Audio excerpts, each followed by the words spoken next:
2025 का ही, ठीक है। और सेट का जो नंबर है वो 822 BV है, ठीक है, BV, ठीक, ये है आपका, और ये 2025 का है। सबसे पहले हम लोग करेंगे बहुविकल्पी को, ठीक है, ऑब्जेक्टिव जो क्वेश्चन होते हैं उनको। तो सबसे पहला प्रश्न इसमें दिया है आपको कि एक परमेय संख्या और एक अपरमेय संख्या का जो योग होगा वो क्या होगा, परमेय संख्या होगी या अपरमेय संख्या होगी। तो देखो, परमेय और अपरमेय का जब आप योग करेंगे तो अपरमेय हो जाएगी। कैसे होगी पता है कि नहीं पता है? अपरमेय संख्या कौन सी होती है? जिनको आप बट्टे में या P/Q के रूप में लिख सको, ठीक है। जैसे 2/3 है, 5/1 है, ये आपकी क्या हो गई, परमेय हो जाती है, ठीक। और अपरमेय को आप पढ़े होंगे √2, √3। अब ऐसे हम कहें तो 2 + √3, ये कैसी होगी, अपरमेय। ये आपका पहले चैप्टर में है, जहां पर सिद्ध करने के लिए आता है कि √2, √3, √5 और √7 अपरमेय संख्या है, आता है सिद्ध करने के लिए क्या। इसमें ही और दिए होते हैं 2 + 2 √3, ठीक है, 7 प्लस या -5 √3, ऐसे को सिद्ध करवाता है। तो वहीं से पूछ रहा है वो कि एक परमेय और एक अपरमेय का जब हम योग करें या घटाएं या गुणा करें या भाग करें, कुछ भी कर लें, कैसी आएगी, अपरमेय ही आएगी, ठीक है। लेकिन अगर बात ये आ जाए किसी केस में कि एक अपरमेय है और दूसरी भी क्या है, अपरमेय है, उन दोनों को अगर हम गुणा करते हैं तो क्या ये परमेय हो सकती है? हो सकती है। जैसे मतलब सभी केसेस में नहीं होगी, किसी केस में हो सकती है। जैसे √2 और √2 का गुणा करेंगे तो कितना हो जाएगा, 2 हो जाएगा। तो 2 कैसे हो जाएगी, परमेय अपरमेय, परमेय। लेकिन अगर 2 और √3 का गुणा करेंगे तो क्या होगा, अपरमेय, तो अपरमेय ही आएगी। तो किसी केस में हो सकती है और किसी केस में नहीं भी होगी, चीज ध्यान रखेंगे, ठीक है। अगला है 156 का अभाज्य गुणनखंड, ठीक है, ये आपका पहला था। अब दूसरा है 156 का अभाज्य गुणनखंड। तो अभाज्य गुणनखंड कैसे बनते हैं पता है नहीं पता? 156 को आप सीधे सीधे जैसे हम लोग लासा काटते हैं उस तरीके से लिख लो और काट लो उसको। 2 7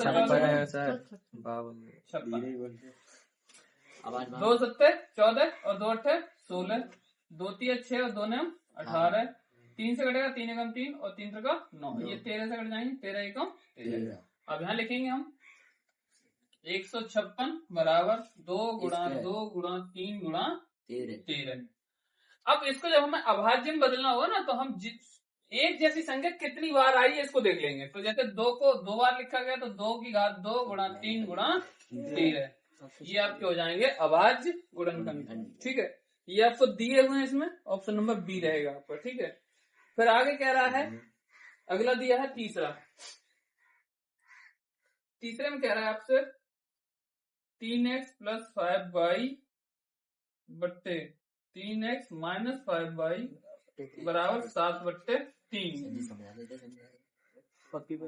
तो x अनुपात y का मान ज्ञात करवाया है। x अनुपात y का मान पूछा है आपसे। तो अब आप क्या करेंगे, इसको कैंची का गुणा मार देंगे।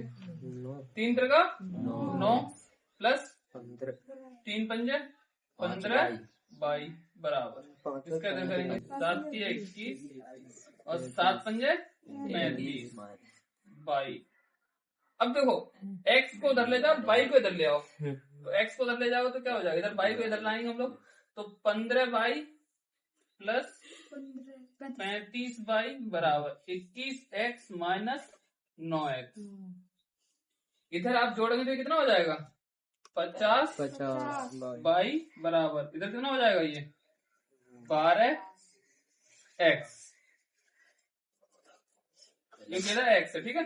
अब आपको x अनुपात y पूछा है तो अब y को इधर ले आओ, संख्या को इधर ले आओ। तो 50/12 बराबर x बट्टे y, ये 2 से कट जाएंगे, 25 दूनी 50 और 6 दूनी 12। आगे इधर देखेंगे x अनुपात y बराबर 25/6। समझ में आया ना आया, क्लियर हो रहा है नहीं हो रहा है? इसमें आपको दिया हुआ है, पहला ही ऑप्शन रहेगा 25:6। इसके अलावा अगला दिया है आपको चौथा। इसमें कह रहा है आपसे समीकरण दिया हुआ है, देखो चौथे के लिए 3x² माइनस 2x प्लस 1/3 बराबर 0। इसका आपने पूछा आपसे विभक्त कर, क्या पूछा है? विभक्त कर, ठीक है, विभक्त कर। अब विभक्त करने के लिए सूत्र क्या होता है? b² माइनस 4ac बराबर 0 कर लो, चाहे इधर लगा लो, इस ये होता है विभक्त कर, ठीक है आपका। तो v की जगह यहाँ पर क्या है आपके पास? 2 माइनस के 2 का स्क्वायर माइनस 4, a की जगह 3, ठीक है, और c की जगह 1/3। 3 से ही 3 कट जाएंगे, 2 दूनी 4 माइनस 4 बराबर क्या हो जाएगा? 0। तो विभक्त कर आपका 0 रहेगा, ऑप्शन ए सही हो जाएगा। अब आगे क्वेश्चन नंबर 5 में दिया आपको एक सारणी, ठीक है, और उसमें कहा आपसे कि माध्य क्या होगा। इसको मिटा देते हैं, ठीक है। तो क्वेश्चन नंबर है 5, इसमें आपको माध्य निकालना क्या है? माध्य, ठीक है। और माध्य को हम लिखते हैं x बार से, और माध्य x बार बराबर क्या होता है आपका? ये होता है सिग्मा fi xi बट्टे सिग्मा fi, ठीक। इसके लिए एक टेबल दी हुई है आपको, पहले हम उस टेबल को बनाते हैं।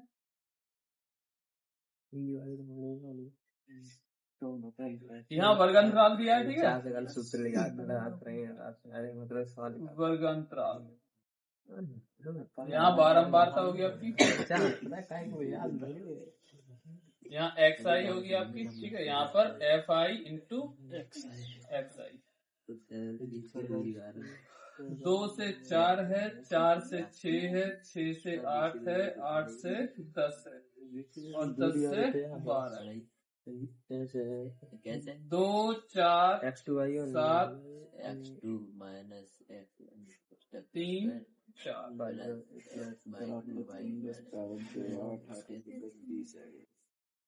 देखो यहाँ पर हम लोग सिग्मा fi निकालेंगे जब, तो इन सबको जोड़ लेंगे।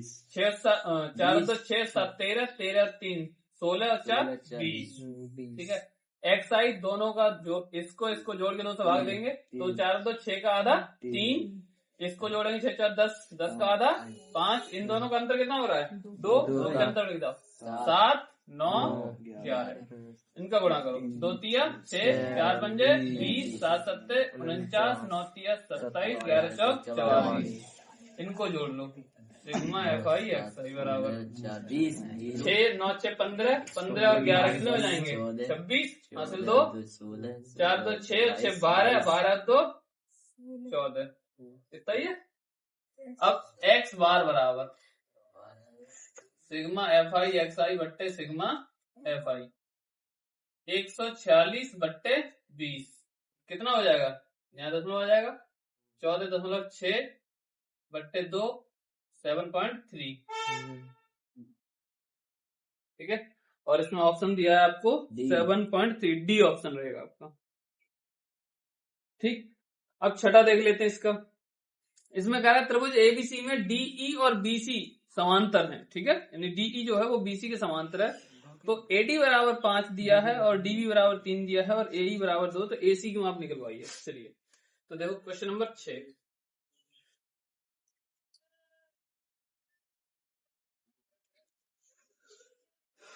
ए बी सी ए बी सी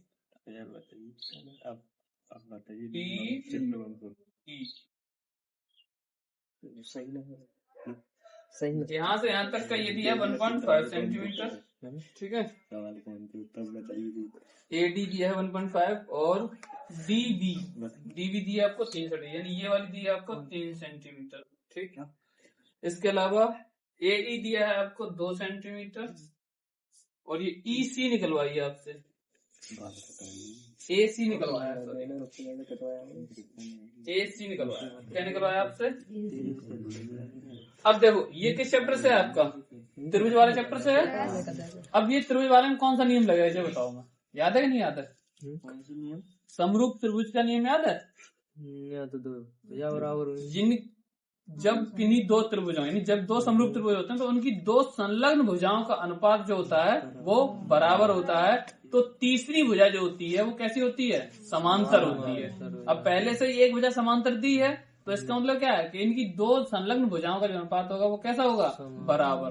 तो पहला त्रिभुज जो रहेगा ए डी ई और दूसरा रहेगा ए बी सी, ठीक है। तो इसके हिसाब से देखेंगे तो ए डी बट्टे ए बी बराबर ए ई बट्टे ए सी, ठीक है, ये बराबर होंगे। अब ए डी की वैल्यू आपको दी है कितनी, 1.5। ए बी की कितनी हो जाएगी यहाँ से यहाँ तक की पूरी 4.5। क्यों, क्योंकि 1.5 ये है और 3 ये है, 4.5 हो जाएगी ए बी पूरा, तो ये हो जाएगा 4.5। अब ए ई की वैल्यू आपको 2 दे रखी है, ठीक है, और ए सी आपको निकालना है। तो देखो यहाँ से पॉइंट से ये पॉइंट हट जाएगा, 15 एकम और 15 दिया कैंची का गुणा कर दो, ए सी का गुणा 1 से करोगे तो ए सी एकम ए सी और 2 तिया 6, तो ए सी बराबर 6 सेंटीमीटर, ए सी बराबर 6 सेंटीमीटर, ठीक है। ऑप्शन नंबर आपका हो जाएगा ए। क्लियर है, ये हो रहा है। ये देखो याद रखना, छोटे छोटे सवाल हैं, लेकिन थोड़ा सा ध्यान नहीं दोगे तो गड़बड़ हो जाएगा। अब पता है कुछ लोग क्या करेंगे, ये देखेंगे नहीं, कुछ नहीं देखेंगे, वो क्या निकालना, बस इसी निकाल देंगे तुरंत फट से। मतलब थोड़ा ज्यादा स्मार्ट बनेंगे जल्दी के चक्कर में, बस क्वेश्चन देखेंगे और इसी निकाल देंगे। और उसने पूछा आपसे क्या है, ए सी, तो अब इसी निकालेंगे, फिर बाद में ए ई और इसी को जोड़ेंगे तब निकालेंगे। तो हम लोग वो तरीका अपनाएंगे जिससे एक ही बार में आंसर आए और कम समय लगे। क्वेश्चन नंबर 7 पर, क्वेश्चन नंबर 7 को देखेंगे। तो क्वेश्चन नंबर 7 में आपसे कह रहा है, आपको कुछ पॉइंट्स दिए हुए इसने, ठीक है, पॉइंट्स में आपको दिए हुए हैं 2,3 और 4,1। इनके बीच की दूरी क्या चीज निकलवाई है, बीच की दूरी। अब बीच की दूरी के लिए सूत्र क्या है आपको, x1 माइनस x2 का whole square plus y1 minus y2 का होल स्क्वायर। देखो इसमें एक चीज ध्यान रखना, कुछ लोग कहेंगे x2 माइनस x1, कुछ कहेंगे x1 माइनस x2, किसी को भी प्लस माइनस कर लो, कोई टेंशन वाली बात नहीं है, बट रहने दो ही है। पता चलो x में से y मत घटाना, घटेगा x ही, ठीक। यहाँ पर देखो अगर हम इसको 1 माने और इसको 2 माने तो ये हो जाएगा x1 माइनस x2 का होल स्क्वायर प्लस इधर y1 की जगह 3 माइनस y2 की जगह 1 का स्क्वायर। यहाँ पर देखो आपके बचेंगे माइनस के 2 का स्क्वायर, यहाँ पर प्लस के 2 का स्क्वायर हो जाएगा, तो 2 का स्क्वायर कितना होगा 4, और इधर 2 का स्क्वायर 4, ये कितना होगा 8, और 8 को लिख सकते हैं 2 मात्रक, ठीक है। दिया आपको इसमें नहीं दिया, ऑप्शन नंबर बी। अब आगे आपसे कह रहा है क्वेश्चन नंबर 8। क्वेश्चन नंबर 8 में कह रहा है आपसे, ये द्विघात समीकरण 3x² minus 12x plus m बराबर 0 के मूल बराबर है तो m का मान ज्ञात करो, ठीक है।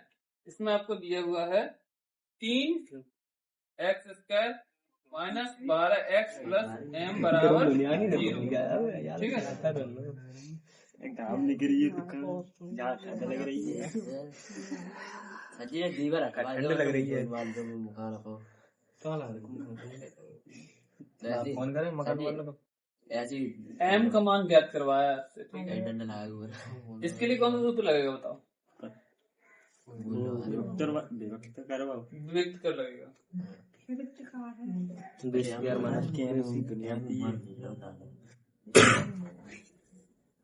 देखो जब मूल बराबर होते हैं ना तो b² माइनस 4ac बराबर 0 होता है। हमने 3 कंडीशन लिखाई थी, याद है कि नहीं याद है, b² माइनस 4ac, ठीक है, b² माइनस 4ac बड़ा है 0 से, तो मूल अलग अलग होंगे और अस्तित्व में होंगे और वास्तविक होंगे।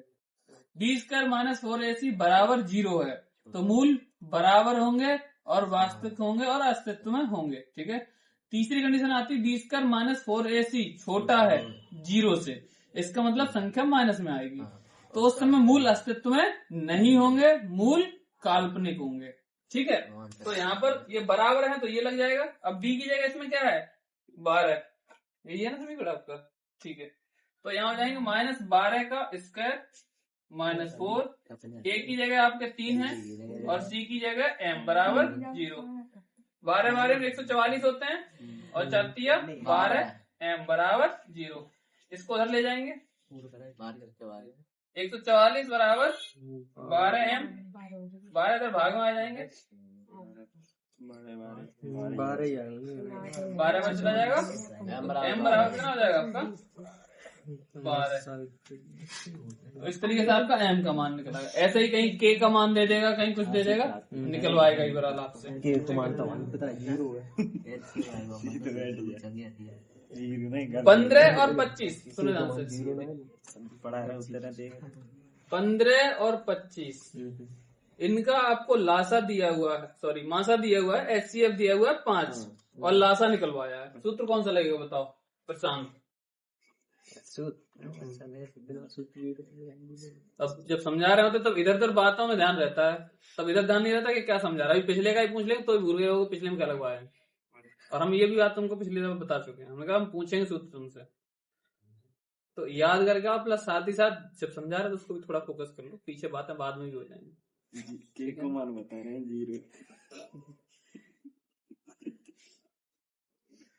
क्वेश्चन नंबर आपका 9 है ये, ठीक है। इसमें 15 एक संख्या है, ठीक है, और दूसरी संख्या जो है वो 25 है, ठीक है। ये दो संख्याएं हैं और इनका HCF आपको दिया हुआ है 5। HCF बराबर कितना दिया है 5। आपसे निकलवाया है LCM। सूत्र पता है किसी को नहीं पता इसके लिए? हमने सूत्र लिखाया है पहली संख्या गुणा दूसरी संख्या बराबर लासा गुणा मासा। याद है कि नहीं याद है? पीछे वाला सब सफाई कर दिए इसका मतलब कुछ ना याद है। 15 गुणा 25 बराबर LCM आपको निकालना है, इसको ऐसे ही लिखेंगे। HCF की जाएगा कितना है आपका 5, इधर 5 गुणा में है तो इधर किसमें आ जाएंगे भाग में, तो 15 गुणा 25 बट्टे 5 बराबर LCM। 5 से किसी को काट लो, 5 तिया 15, 25 का 3 से गुणा करोगे कितना हो जाएंगे 75 बराबर LCM। सबसे आसान तरीका है निकालने का और यही सूत्र इसमें अप्लाई होगा आपका। ये आपकी जो है जो वास्तविक संख्या उस वाले चैप्टर से इस बार क्वेश्चन नंबर 10 में कह रहा है एक समांतर श्रेणी है, ठीक है। AP का शॉर्ट में कहीं लिखा हुआ ना उसको मतलब समझ जाना, अर्थमेटिक प्रोग्रेशन, ठीक है। हमने आपको लिखाया है जब पढ़ाई है तो इंग्लिश में, ठीक है, इसलिए कहते हैं टर्मिनोलॉजी जरूर याद रखो इंग्लिश की, यानी जो शब्द होते हैं वो जरूर याद रखो, तो छोटे छोटे। तो आपको AP में दिया हुआ है 3, -1, -1, -3 इस तरीके से, और उसमें कह रहा है कि सर्वांतर क्या होगा। क्या पूछा आपसे? सर्वांतर या सार्वंतर। D बराबर क्या सूत्र होता है T2 - T1। T2 क्या है आपका 1 और T1 क्या है आपका 3, कितना बचेगा -2 आएंगे आपके। तो आपका सर्वांतर निकलेगा। अब भले ही आप इसको हमने यहाँ पर आपको लिख के बताया है, वहां पर आप ऑब्जेक्टिव को देख के भी बता सकते हो कि किसमें से इसको घटाएंगे तो इतना आपका आ जाएगा, ठीक है, आसानी से। अगला है क्वेश्चन नंबर 11, इसमें माध्यक निकलवाया है, माध्यक वर्ग पूछा है केवल। देखो ये बहुत आसान सवाल है, सिर्फ माध्यक वर्ग पूछा है उसने, बीच को नहीं सबसे बड़े होते हैं जब आगे सामने बाहर हो। एक तरीके से तो बीच का ही है, लेकिन थोड़ा सा समझ लेंगे इसको भी। देखो यहाँ पर वर्ग अंतराल दिया है, वर्ग अंतराल, और इधर दी है आपको बारंबारता। बारंबारता को लिखते हैं आपसे। वर्ग अंतराल जो दिए हैं आपको वो 0 से स्टार्ट है 25 तक है। 0 से 5, 5 से 10, 10 से 15, 15 से 20, 15 से 20 और 20 से 25। बारंबारता जो आपको दे रखी है 2, 7, 3, 2, 7, 3, 10, 4। अब देखो इसने पूछा आपसे वर्ग माध्यक वर्ग पूछा है, सॉरी माध्यक वर्ग। तो माध्यक वर्ग में हमने आपको एक चीज बताई थी, हम लोग सबसे पहले क्या करते हैं, इसको निकालते हैं 25, इस सबको जोड़ोगे तो कितना हो जाएगा 7 और 3 10, और 2 4 6 26 हो जाएगा। 25 कौन जोड़ रहा था? अनमोल अनुज दोनों भाई जोड़ो, 7 और 2 9 3 12 12 और 4 16 और 10। बोल ही ना रहे हो, हम तो बोल रहे हैं। कम कल बोल अब माध्यक वर्ग निकालने के लिए हमने बताया था n/2 करेंगे आप सबसे पहले। तो आप 26/2 करेंगे, कितना आ जाएगा? 13। अब अगर हम संचयी बारंबारता निकालें यहाँ पर CF, तो यहाँ तो 2 रहेंगे, यहाँ पर 9 रहेंगे, 9 3 12 12 और 10 22। तो देखो यहाँ पर आपके जो है 22 वाले में मिलेगा, नहीं मिलेगा 13। तो हमने आपसे बोला था कि जिसमें ये मिलता है उससे एक ऊपर वाला होता है आपका CF, लेकिन इसके जस्ट सामने वाला हो जाता है F, और जिसके जस्ट सामने वाला ये आपका माध्यक वर्ग हो जाएगा। और माध्यक वर्ग कितना है आपका? 10 15 से 20। इसमें दिया कि नहीं दिया कहीं? Option number D. ठीक है, सिर्फ माध्यक वर्ग निकलवाया आपसे, समझ रहे नहीं समझ रहे? पूरा सवाल नंबर निकालने बैठ जाना, पता चले देखोगे माध्यक ही दिखेगा सवाल को देखोगे तो। 10 है, बाद में उत्तर दिखाई देगा। 10 है, 10 के सामने आई है, माध्यक हो जाएगी। बड़े अगला समझो नंबर पूछ। अब देखते हैं 12। इसमें कह रहा है आपसे कि tan A बराबर आपको दिया है 1। ठीक है, तो 2 sin A cos A, 2 sin A cos A, इसका मान आपसे पूछा है। निकाल पाओगे नहीं निकाल पाओगे? देखो दो तरीके हैं। देखो इसको, ये जो है ये सूत्र है, आपको याद हो चाहे तो 2 sin A cos A बराबर होता है sin 2A, या हम ऐसे लिख देते हैं sin 2A बराबर होता है 2 sin A cos A। ठीक है, तो ये sin 2A का सूत्र हो गया। अब sin 2A बराबर एक और सूत्र होता है, sin 2A बराबर 2 tan A।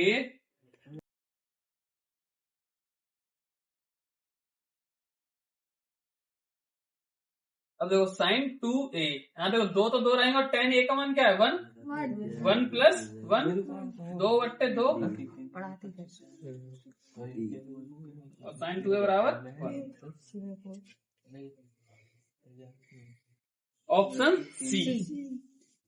अब ये आपको सूत्र याद रखने पड़ेंगे। sin 2A का ये भी सूत्र होता है, sin 2A का ये भी सूत्र होता है, ये आपको रखना पड़ेगा याद। ठीक, अब देखो क्वेश्चन नंबर 13। एक वृत्त के केंद्र से 25 सेंटीमीटर दूरी पर स्थित बिंदु Q से वृत्त की स्पर्श रेखा की लंबाई 24 सेंटीमीटर है, वृत्त की त्रिज्या क्या होगी? तो देखो ये रहा आपका एक वृत्त, ठीक है, और इसके केंद्र से यहाँ पर कोई बिंदु है Q, ये O मान लो, केंद्र क्या है आपका? और समझो ध्यान से, वृत्त के केंद्र से 25 सेंटीमीटर दूरी पर बिंदु Q से वृत्त की स्पर्श रेखा की लंबाई जो है वो 24 है। तो यहाँ से इस पे वृत्त पर कोई स्पर्श रेखा खींची जा रही, ठीक है, यहाँ पर स्पर्श कर रहा है, तो यहाँ तक की जो लंबाई है वो 24 सेंटीमीटर, और ये जो दूरी ये 25 सेंटीमीटर है। अब यहाँ से इसको मिला दें, ये क्या बन जाएगा आपकी? आर, और यही आपको करनी है ज्ञात।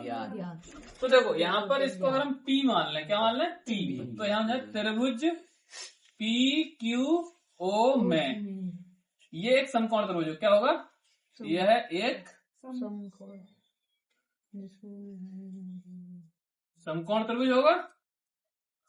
समकोण त्रिभुज क्यों होगा? क्योंकि हमने आपको एक नियम बताया था, याद हो चाहे तो, स्पर्श रेखा पर वृत्त के केंद्र से कोई रेखा खींची जाएगी तो वहां पर क्या बनाएगी? लंब या समकोण अंतरित करेगी। ठीक है, तो समकोण या जो लंब होता है वो 90 अंश का होता है, तो ये समकोण त्रिभुज हो गया। अब समकोण त्रिभुज में ये भुजा जो होती है ये तिरछी वाली ये कड़ हो जाएगी, ये खड़ी भुजा तो लंब हो जाएगी, और ये आधार। ठीक है, तो आप देखेंगे यहाँ पर OQ का स्क्वायर बराबर QP का स्क्वायर प्लस PO का स्क्वायर। ठीक है, तो OQ जो है आपका वो कितना है? 25, ये कितना है? 24, और ये आपका R स्क्वायर। 25 से 625, 24 से 576 प्लस ये आपका आर स्क्वायर होगा। इसको ला घटा दोगे 625 माइनस 576 प्लस सॉरी यहाँ बराबर रहेगा आर स्क्वायर। इसको घटा कितना बचेगा? 15 में से 6 जाएंगे तो 9 बचेंगे, 11 में से 4 49 बराबर आर स्क्वायर, यहाँ हो जाएंगे 7 बराबर आर। तो त्रिज्या कितनी हो जाएगी? 7 सेंटीमीटर। ये तरीका है। अब इसको चाहे तो आप इस तरीके से लिख के याद करो, और चाहे तो हमने आपको याद है 4 पॉइंट लिखाए थे समकोण त्रिभुज के। जैसे अगर एक भुजा 3 है, दूसरी भुजा 4 है, तो तीसरी भुजा कितनी हो जाएगी? कर्ण उसका 5 हो जाएगा। ठीक है, ऐसा ही एक और लिखाया था आपको 12 और 5 और 13 का, यानी एक भुजा 12 है, एक भुजा 5 है, तो उसका कर्ण 13 हो जाएगा। एक ये है इसी तरीके से, अगर एक भुजा 24 है, दूसरी भुजा 7 है, तो कर्ण उसका कितना हो जाएगा? 25। तो ये समकोण की कुछ जो है पॉइंट्स है, इनको भी ध्यान रखेंगे। ये क्वेश्चन नंबर कितना था आपका? 13 था। ठीक है, अब अगला देख लेते हैं 14। 14 में आपसे क्या कह रहा है? एक मीनार की ऊंचाई 20 मीटर है, जमीन पर बनने वाली इसकी छाया की लंबाई 20√3 है, तो इसका उन्नयन कोण ज्ञात कीजिए। देखो एक मीनार है और ये इसकी छाया, ये कोण थीटा है। तो मीनार की ऊंचाई 20 है और छाया 20√3 है। ठीक है, तो अगर इसका नामकरण करना चाहो तो ABC, तो यहाँ पर tan थीटा बराबर क्या हो जाएगा? लंब बट्टे आधा 20 एकम 20, तो tan थीटा बराबर 1/√3। अब tan में 1/√3 मान कितने का होता है? 30 अंश का। तो ये हो जाएगा tan थीटा बराबर tan 30 अंश। tan से tan हट जाएगी तो थीटा बराबर कितना हो जाएगा? 30 अंश। तो उन्नयन कोण जो होगा वो कितना हो जाएगा आपका? 30 अंश हो जाएगा। ठीक है, अगला देखेंगे 15। 14 सेंटीमीटर त्रिज्या के एक वृत्त पर एक चाप उसके केंद्र पर 30 अंश का कोण अंतरित करता है, तो संगत त्रिज्या खंड का क्षेत्रफल क्या होगा? सवाल नंबर 15। देखो ये एक वृत्त रहा, ये केंद्र है इसका, इस केंद्र से ये कोई मान लो यहाँ से यहाँ तक कोई एक चाप रहा होगा, और ये यहाँ पर जो कोण अंतरित करता है वो कितना है? 30 अंश है। इसकी जो त्रिज्या है आपकी वो 14 सेंटीमीटर है। और कितनी है? 14 सेंटीमीटर। अब आपको पूछा उसने इसका त्रिज्या खंड का क्षेत्रफल। त्रिज्या खंड का क्षेत्रफल सूत्र याद है कि नहीं याद है? थीटा बट्टे 360 गुणा स्क्वायर। एच क्यों आई? फिलो में एच और ले आ रहा जबरदस्ती किसी बोले गई सजी याद वैसे याद। तो देखो थीटा की 30 अंश है बट्टे 360 है गुणा पाई का मान 22/7 और आर का मान कितना है? 14। अजी स्क्वायर कर दे तो। अरे तो बात तो वही है, तो करेंगे नहीं। एक लाइन कम हो जाएगी तुम्हारी अगर ऐसे कर लोगे तो। 7 से इसको काटेंगे, 7 दूनी 14, एक जीरो कटेगा, 3 से इसको काटेंगे 3 एकम 3 और 3 दूनी 6। इसको भी 2 से काटो, 2 एकम 2 और 2 छंग 12। इसको फिर से 2 से काटो, 2 तिया 6, इसको 2 से काटो, 2 सत्ते 14। अब ऊपर क्या क्या बचा है आपका? 11, 7 और 2। तो देखो 7 दूनी 14 और 14 का इससे करोगे तो 154। ठीक है, और बट्टे में 3। अब देखो या तो आंसर इतना ही देगा सेंटीमीटर स्क्वायर, वरना भाग दे लो, सही बट्टे में कर लो चाहे दशमलव में कर लो। सेमी स्क्वायर है, सेमी स्क्वायर आ गया आपका। ठीक, ये आपके 15 हो गए। अब आ जाओ 16 में। एक जोकर की टोपी का आकार कैसा होता है? सबको के आकार का, सबको के आकार का, इसको लिख के करने की जरूरत है नहीं। Question number 17। कल्पित माध्य विधि और पग विचलन विधि का सरलीकृत रूप है। ये किसकी विधि है? देखो समांतर माध्य ज्ञात करने की 2 विधियां हैं। ठीक है, प्रत्यक्ष और अप्रत्यक्ष। ये जो आती थी हम लोग पहला वाला सूत्र पढ़े थे, सिग्मा FI XI बट्टे सिग्मा FI। ये आपका प्रत्यक्ष है, ठीक, डायरेक्ट। अब देखो 18 समझो। अजी इतनी गर्मी लग गर्मी रही आ थी गई है यहाँ पर आज ठंडे वहाँ सर यदि कुछ प्रेक्षणों का माध्यक 15 है, माध्यक, ठीक है, यदि कुछ प्रेक्षणों का माध्य 15 है और माध्यिका 24 है तो बहुलक होगा। देखो माध्यक यानी माध्य दिया है आपको 15 और ये भी तो बहुत सारे जवाब सब और माध्य का हम गुणा लगे उनमें 15 है, 15 कैसे लगे, हम गुणा हो गए 24 है भाई। तो बहुलक ज्ञात करवाया आपसे। इसके लिए सूत्र होता है, तो देखो ये क्वेश्चन नंबर आपका जो है 18 है। तो माध्य इसमें 15 दिया है, माध्यक या माध्यिका दोनों का मतलब एक ही होता है, ठीक है, या माध्यिका कर लेना चाहता हूँ। तो ये 24 दिया है, बहुलक आपको पूछा है, ठीक। तो बहुलक बराबर 3 गुणा माध्यक, तो 3 गुणा 24 माइनस 2 गुणा माध्य यानी 15। 24 के कितने होते हैं 72, 15 दूनी 30, हटा कितने बचेंगे 42। ये भी सूत्र याद रख लेना, पूछता है ऐसे सवाल, इस तरीके से पूछे ऑब्जेक्टिव में ही। याद तो माइनस प्लस कोई दिक्कत नहीं है। अगला देखो 19वां। जब किसी पासे को एक बार फेंका जाता है तो एक सम संख्या प्राप्त होने की प्रायिकता क्या होगी, ये प्रायिकता है 1/6 जी।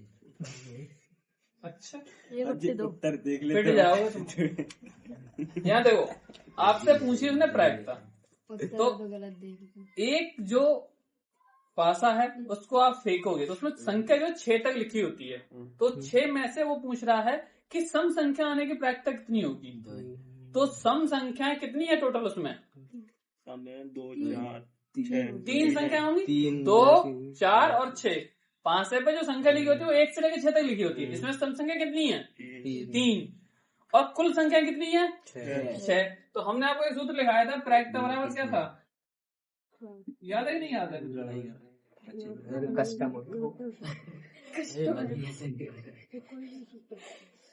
प्रेक्षित आंकड़े बट्टे कुल आंकड़े, प्रेक्षित आंकड़े बट्टे कुल आंकड़े या संभावित आंकड़े बट्टे मतलब जो है कुल आवश्यक आंकड़े, ठीक है। तो प्रेक्षित आंकड़ा में हम देखो जो सम संख्या लेके आना चाहते हैं, एक लेके आना चाहते हैं, कुल सम संख्या है कितनी 3, तो 3 में से कोई एक आ सकती है और कुल संख्या कितनी होंगी पासे पे 6, तो 3 एकम 3 और 3 दूनी 6, 1/2। तो प्रायिकता जो रहेगी आपकी वो कितनी रहेगी 1/2, यानी आप 2 बार पासे को फेंकोगे तो एक बार तो पॉसिबल है कि आपकी सम संख्या आ ही जाएगी, ठीक। अब इसका लास्ट सवाल बचता है आपका 20, बहुविकल्प भी आपके हो जाएंगे खत्म। इसमें कह रहा है कि अच्छी प्रकार से फेंटे हुए ताश के 52 पत्तों में से एक पत्ते को यादृच्छिक निकालने पर उस पत्ते के रानी होने की प्रायिकता क्या होगी, ठीक है।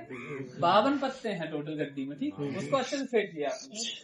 अब उन 52 पत्तों में से आपको एक रानी निकालनी है, तो फिर से वही तरीका अपनाना है, प्रायिकता आप प्रेक्षित आंकड़े बट्टे कुल आंकड़े, कुल पत्ते कितने हैं आपके 52।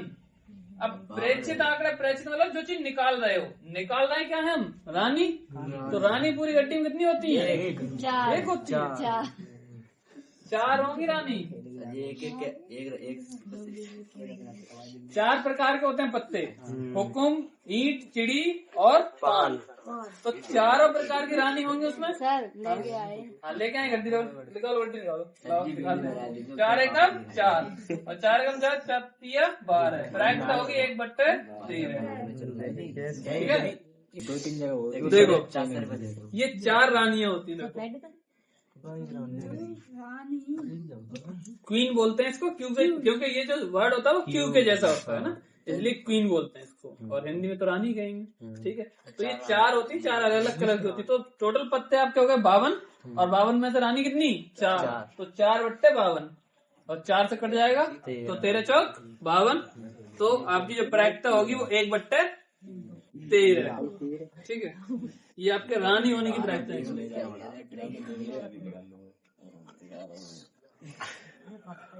ठीक है। और ये 4 रानियों के साथ आपके जो है ऑब्जेक्टिव खत्म हो जाते हैं। अब हम लोग बात करेंगे लघु उत्तरी की। अब आता है आपका खंड खा। इसका भाई गड्डी खंड खा या खंड बाज जो कहना चाहो वो कह सकते हो, ठीक है।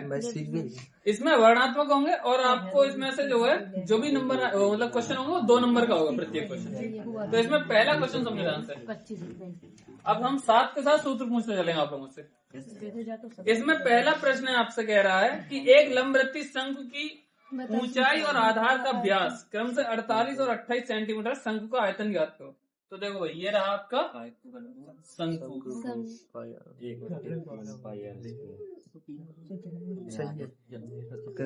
आधार का जो व्यास है ना वो आपको दे रखा है उसने। व्यास जो दिया है आपको वो 28 सेंटीमीटर है।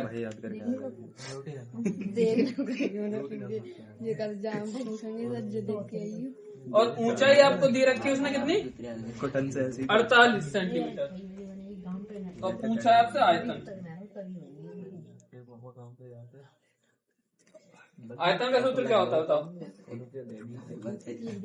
आयतन का सूत्र बताओ, क्यों ना पता।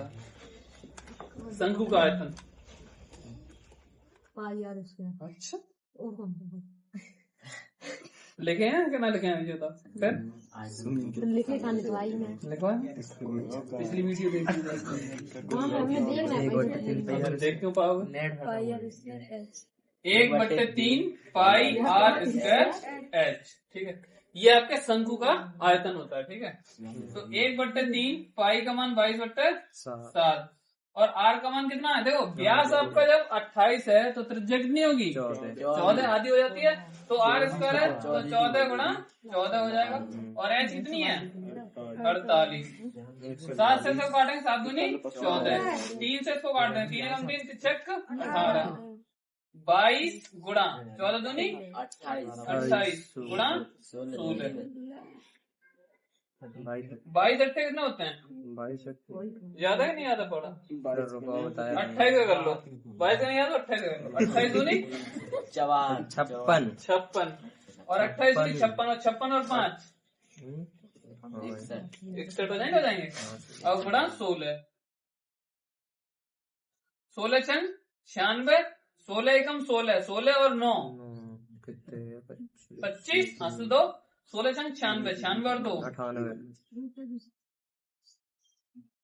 Centimetre cube. क्योंकि आयतन है तो इसका मात्रक जो होता है वो घन में होता है, ठीक। तो ये आपका पहला हो गया किसमें, खंड खा में। हम तो तांडू क्या वो इसका खा खंड पे आ जाओ। दूसरा नहीं, ये पहले का का था, ये खा हो गया पहले, दूसरे का हाँ उतार लो। अभाज्य गुणनखंड विधि द्वारा 96 और 404 का एचसीएफ निकालना है। 96 और 404 का एचसीएफ आपको निकालना है। किससे निकालना है, अभाज्य गुणनखंड।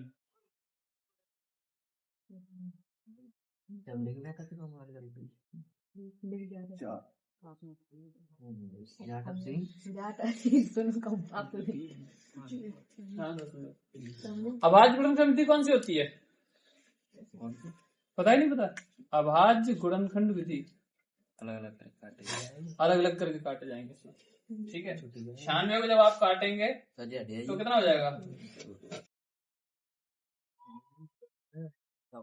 14 4 8 16 25 30 96 सही है, ठीक है। अब 404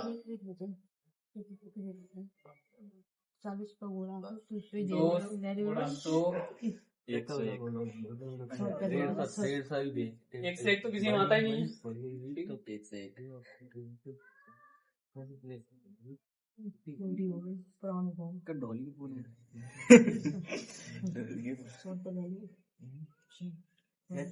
फोन चलाओ। एचसीएफ आपका 4। अब देखो इनको आप ना इस तरीके से काटोगे, जैसे ऐसे लेके काट देते नहीं काट देते। 96 को काट लोगे ऐसे ही 404 को काटोगे हाँ और काटने पे जो आएगा उनके सामने उसको उसी तरीके से लिखते चले जाएंगे और फिर जितने जोड़ा बन जाएंगे उनका गुणा कर लेंगे आपस में। ठीक है, जैसे इसमें 2 जोड़े बन रहे थे तो 2 2 के तो 2 दूनी 4, तो वहां से हो गया आपका 4। ये अभाज्य गुणनखंड विधि है।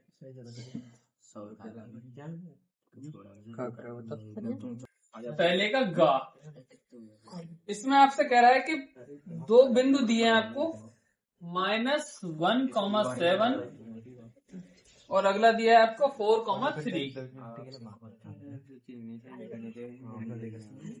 इन 2 बिंदुओं को मिलाने वाली कोई रेखा जो है वो 2:3 में विभाजित करती है। कितने में? 2:3 में। ठीक है, तो आपसे कह रहा है विभाजित करने वाले बिंदु के निर्देशांक। विभाजित करने वाले बिंदु के निर्देशांक।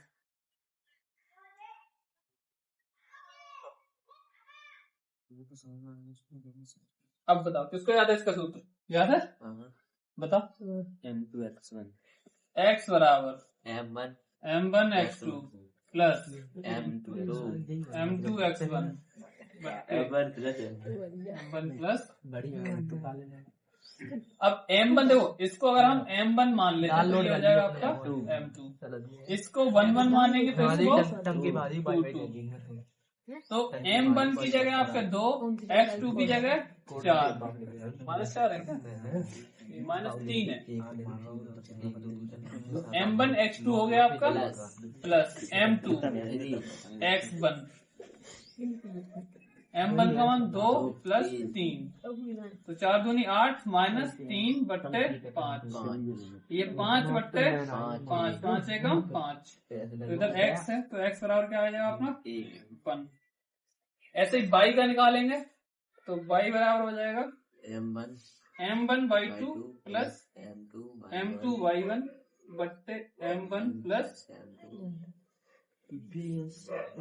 m1 की वैल्यू 2 है।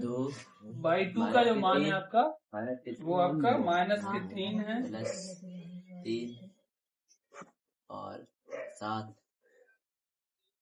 2 3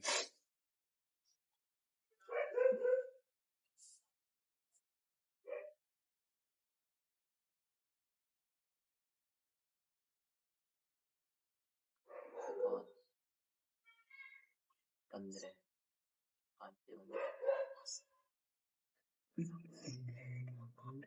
इतने डेंजरस काम मत करो। सब जाएंगे नहीं करते जाएंगे नीचे से। अच्छे ये आपका बिंदु आ जाएगा 1,3। डालो कर लिंक चीज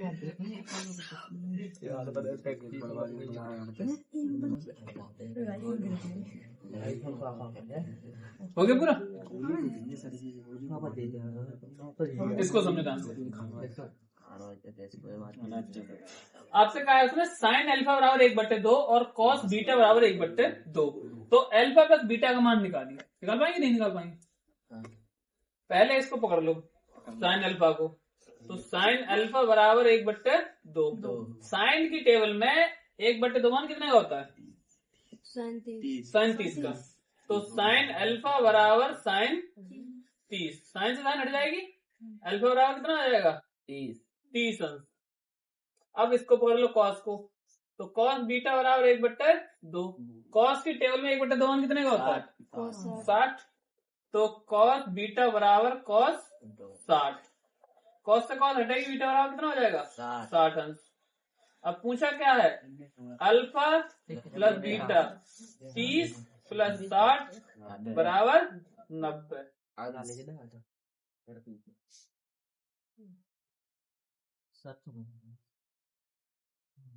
छोटे सवाल है, आसान है, बस समझने की बात है कि कितना अच्छे समझ में आ रहा है। अगर अच्छे समझ में आएगा तो तुरंत निकाल लो। दा पहले का ही चल रहा है अभी, ठीक है। इसमें कह रहा है कि कोई एक बिंदु है P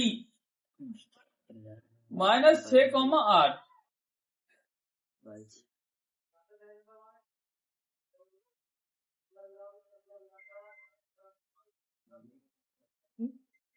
मूल बिंदु से दूरी ज्ञात करें। क्या करनी, मूल बिंदु से दूरी। तो बताओ पीछे मूल बिंदु के निर्देशांक कितने होते हैं?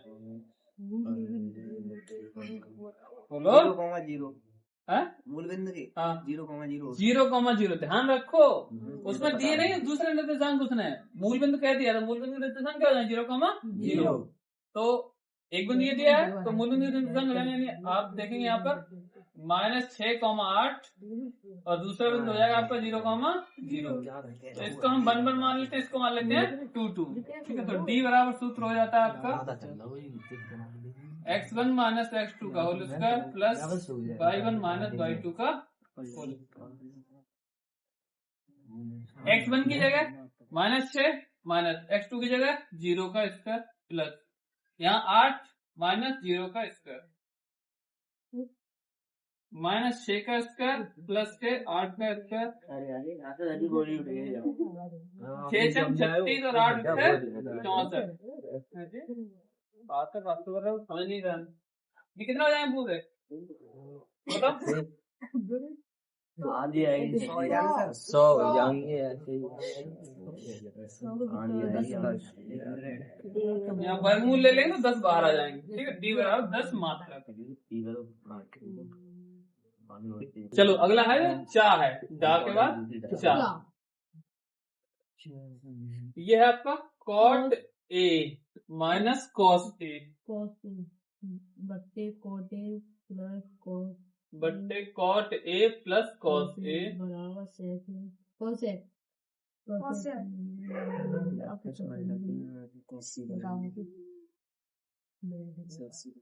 ठीक है। इसमें हम चाहे किसी को ले सकते हैं, चाहे आप LHS से चलो चाहे आप RHS से चलो, एक को सॉल्व करोगे दूसरा लाना है, ठीक है। तो इधर वाले से ना, ठीक है। इधर वाले से क्या लिख देते हैं, from RHS cosec A minus 1 बट्टे cosec A प्लस 1। इसको हम 1/sin A लिख सकते हैं -1। इसको लिखेंगे 1/sin A प्लस 1, ठीक है। ऊपर नीचे दोनों तरफ cos A से गुणा कर दो, किससे, cos A से। ऊपर गुणा होगा तो देखो ये हो जाएगा आपका cos A बट्टे sin A minus cos A। यहाँ करोगे फिर से तो cos A बट्टे sin A plus cos A। अरे cos बट्टे sin क्या हो जाता है आपका, cot A, ठीक है। ये cot A हो जाएगा केवल, ये पूरा क्या हो जाएगा cot A minus cos A बट्टे cot A प्लस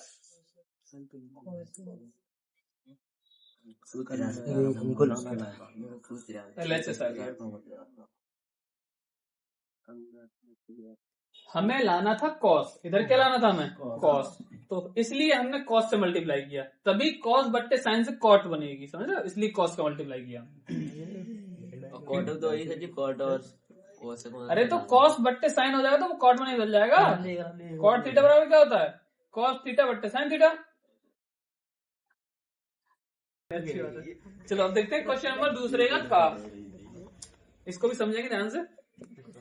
किसी समांतर श्रेणी का जो 17वां पद है उसके 10वें पद से 7 अधिक है, यानी जो 17वां पद होगा, ठीक है, वो जो है वो 10वें पद से कितना अधिक है, 7 अधिक है, ठीक है। इसके बाद वो कह रहा है आपसे इसका सार्वंतर ज्ञात कीजिए, आपसे डी निकलवाया। तो देखो यहाँ पर 17वां पद क्या लिखते हैं, इसके लिए सूत्र हो जाए a प्लस 16d। 17वां पद यही होता है। इधर हो जाएगा आपका a प्लस 9d और प्लस में 7। देखो a से a कट जाएगी, क्यों कट जाएगी कि दोनों तरफ प्लस की, किसी भी एक तरफ ले जाओगे घटा के माइनस हो जाएगा, 0 हो जाएगी। तो इधर 9d को इधर ले आओ, तो 16d माइनस 9d बराबर 7। यहाँ से घट जाएगी, कितने बचेंगे, 7d बराबर 7 और d बराबर 1। काफी आसान है, 4 नंबर का सवाल है। 4 लाइनें नहीं लिखी गई ढंग से इसमें, और सवाल 4 नंबर का है। देखो 1 2 3 4 आंसर आ गया 4 लाइन। पहले तो कुछ यही सोच के रह जाएंगे कि करें क्या, 17वां पद है, फिर 10वां भी पद है, फिर 7 अधिक है।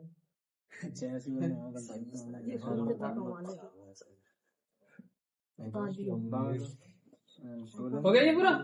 अजी 10वें पद में 17वें बता हुआ है, कैसे बता अरे पूरा बताया जी, दोबारा समझा। नमूना आपके सामने है इसका। समझ में ना आ रहा जी। उसने कहा था 17वां जो पद है वो 10वें पद से 7 अधिक है, यानी 17वां जो पद निकालोगे ना वो 10वें पद से 7 अधिक है। तो 10वां पद और 7 उसमें जोड़ दो तो वो बराबर हो जाए 17वें पद के। खा है इसका, ठीक है। इसमें आपसे कह रहा है वो एक समीकरण दिया हुआ है और उसका मूल ज्ञात करवाए हैं। √2x square plus 7x plus 5 √2 बराबर 0 के मूल। अब इसके याद करवाएं आपसे मूल।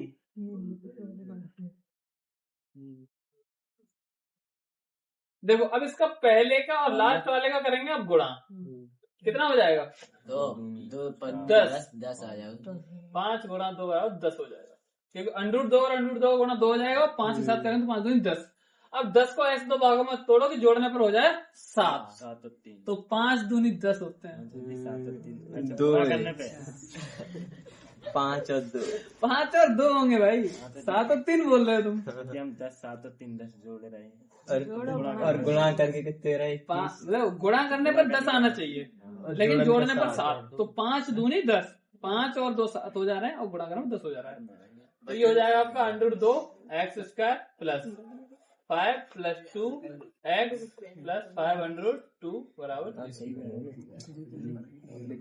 √2x square plus 5x plus 2x plus 5 √2 equal to 0।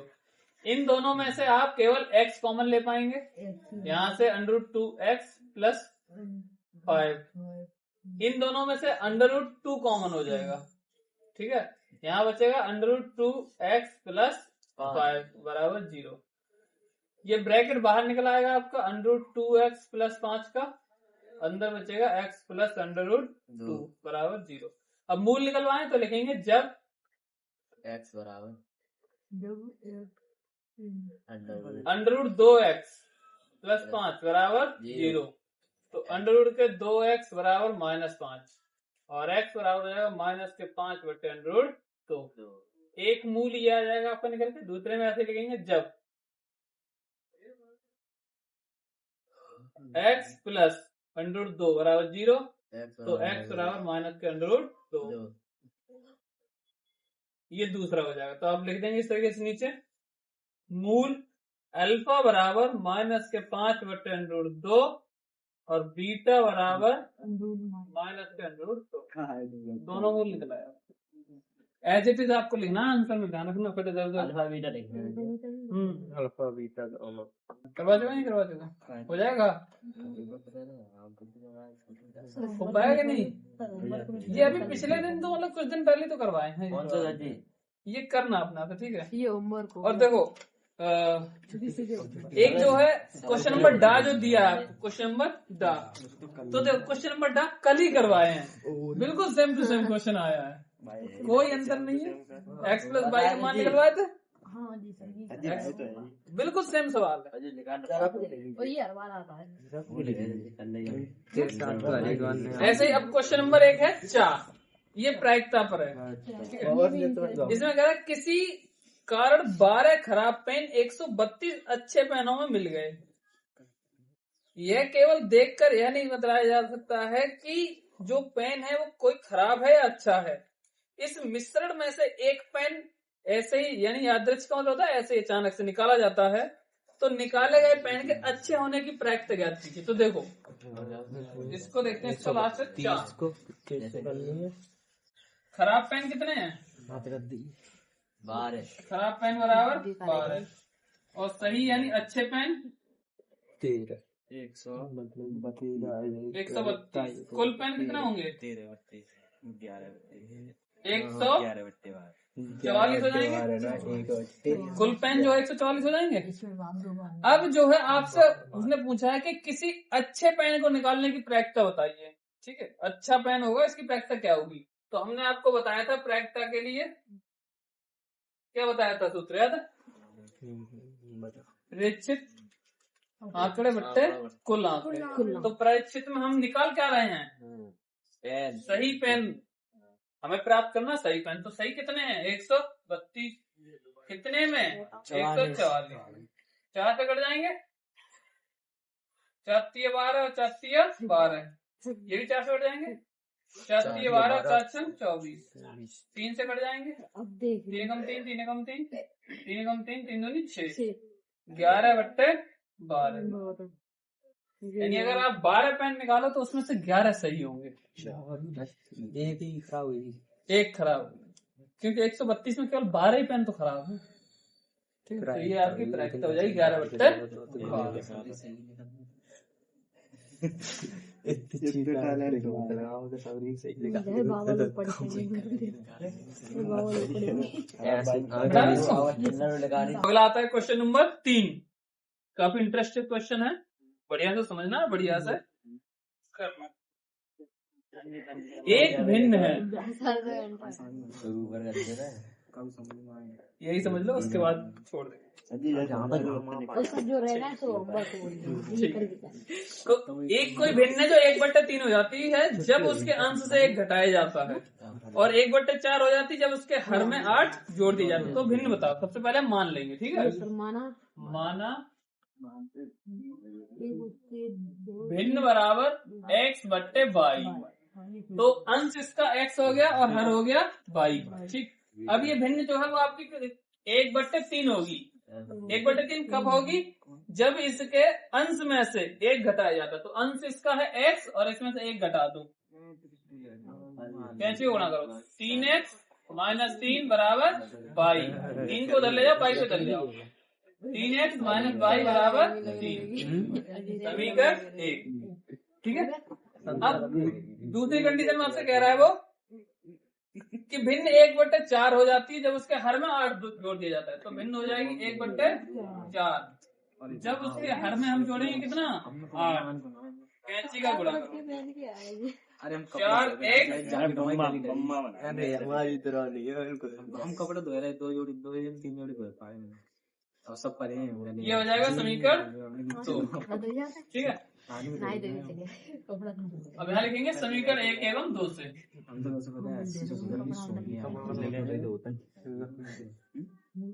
3x - y बराबर 3, और इधर आ जाएगा आपका 4x - y बराबर 8। देखो इसके चिन्ह बदल लो, विलोपन से इसको करेंगे तो 22 से y कट जाएगी। अब इधर घटाओगे तो माइनस का क्या बचेगा आपके पास? 1x, और इधर माइनस के 5। इस माइनस से ये माइनस कट जाएगा तो x बराबर कितना हो जाएगा? 5।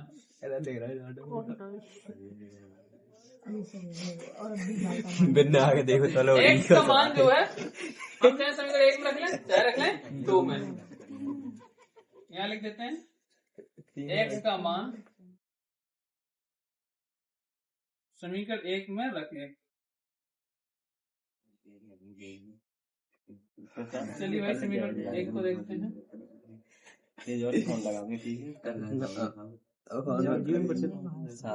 बाई को उधर भेज दो, 3 पे लग जाओ। 15 - तुम्हें पता है? मुझे तो बड़े मैं लगा कौन लगाएगी बड़े सर? यहाँ नीचे लिखेंगे अच्छा है मतलब